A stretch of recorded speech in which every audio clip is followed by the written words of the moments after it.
When I started this work, a lot of people thought that I was crazy. The country was burning and the old woman was combing her hair. This is an expression that we have here by pointing out when something is just off, off topic. I'm still living in Bucharest, Romania, and this is a country from the former communist bloc in Eastern Europe. And apparently, we're still not out of the communist days. Now, I'm joking about this, but there are many people here who have been traumatized by communism, and I can still see trails of this in society, in the way we handle ourselves, in the way we're ruled, in the way we react to the rulers in power, basically the parties in power, the people in power, in the ways our institutions take care of the people. And actually, I want to relate just to sexuality now, but you can talk about sexuality in this country, and it's the same thing as if you were talking about education, as if you were talking about health, as if you were talking about transportation, as if you were talking about infrastructure, as if you were talking about natural resources management, and so on. It's the same thing. The reason I decided to do this video is because these days we're protesting in Romania. We have people in power that have had criminal records, who have used the public funds in very erroneous ways, who have attributed projects on public funding in a very corrupt way, in a very discretionary way. So it was never, or it was seldomly for the public good. So these riots have been going on for a year now, and last night we had a big protest. Tonight we're having another, and I could not help notice that the aggression that I saw from the authorities to the people who were just protesting, they were expressing their opinion, it's probably the same that you see in our culture, at least to a great extent, in the way some companies are run, in the way public schooling is done, in the way authorities handle domestic violence. And with this, actually, when I was watching last night the images on Facebook from people at the protest, I was remembering a discussion that I had on Facebook again about a post in Romania. Rape against little girls, as well as underage girls becoming mothers, is a predominant phenomenon, and it's so predominant that people just overlook it. It's so widespread that we have become indifferent to it, or simply passive. In a way, it's normalized when it shouldn't be. And the thing that raised me to my house's ceiling, basically, was that when I was sharing a post with examples of little girls having been abused throughout time by one or multiple boys or men, and the authorities not doing anything consistent to change the situation. And I remember speaking in my post that it's a shame that nobody talks about the abuse that is being done to men. Somebody reacted, a woman, reacted in a very violent way, in a very aggressive way, and basically she was telling me that's the best conclusion that you can come to.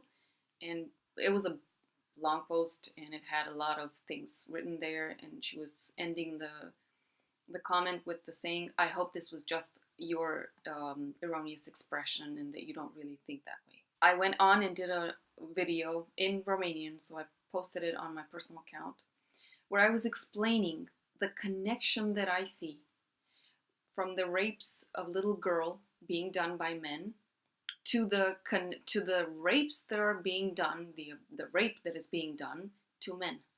And any woman or any person, basically, that has had abuse and has gone to a therapist, I was there also, I've had abuse, and I went to a therapist. We hear two things. Number one is that, in a way, we allowed that abuse to us. And the second thing that I heard within the same session, luckily, was that only people who have been abused abuse forward. So abuse, the rape that we see in little girls is these men have been abused. And the way men who abuse themselves have been abused in their past was either directly, and it's other men, older men who abuse younger men. And another way in which we as people are being abused is secondary abuse and secondary trauma when we're living with people, when we're living for many years with people who are abused. To witness somebody being abused throughout time consistently. And this is what a lot of the boys see in their families growing up. Fathers beating or abusing their mothers, uncles treating their aunts in a bad way or in a negative way, grandparents being aggressive or being abusive. And in our country, it is pretty much insane to talk about sex education. It is pretty much insane to talk about educating people on contraception. It is insane to tell people you can develop yourself in sexuality. It is outrageous, basically. And what I said at the beginning, the country is burning and the old woman is combing her hair. This is what sexual education and sexual development is seen here. The way we speak here, I mean, when we hear abuse, it's like people think that this is an exaggeration, and it's the same way as if you were going to Italy and you were speaking about the mafia. It's so widespread that people are like, yeah, it's part of our reality, welcome here. So it's become so normal that we don't even see it, we don't perceive it, we don't realize how much it affects us. What I can say is that in the past 2 years, it has been very difficult for me to promote my work, and it has been very difficult for me to actually progress to the next level, because I'm still in progress myself.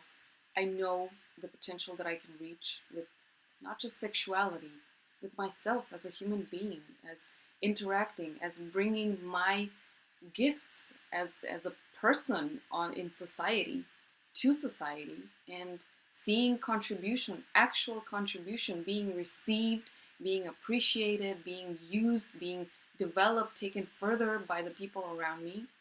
And I know that this is, it's, I have to say, the feeling that I have sometimes is that of choking. I'm doing a lot of efforts, and there are a lot of people around me who see the benefits, who understand that we lack so much. We lack so much in sexual education, in sexual expression. And this lack is not just, oh, we want to be these exotic people and have these crazy, insane lives. No, sexuality is so much part of our lives. The way we engage in sex, the way we're birthing children is so related. The way we're raising our children and the examples that we are setting as mature adult sexual beings, because we are, is cruel and it's gruesome.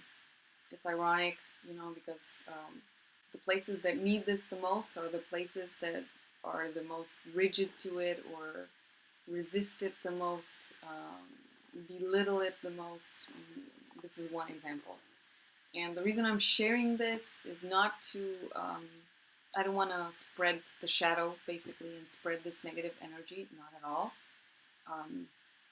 I got me, I'm okay, I can carry on, and I have my family that supports me, and I have some close friends that, when I go up the walls, they're like, you can call me, you can talk to me, you can tell me what you feel like, it's okay, I got you also.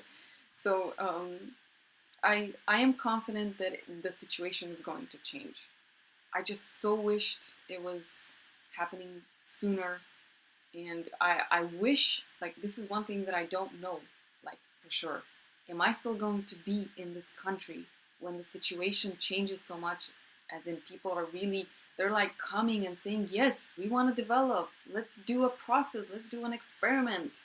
Coaching, somatic coaching is a lot about experiments, by the way, and there's nothing crazy about it. It's really strategic, it's really intelligent, and it's really different. It's a very fresh perspective.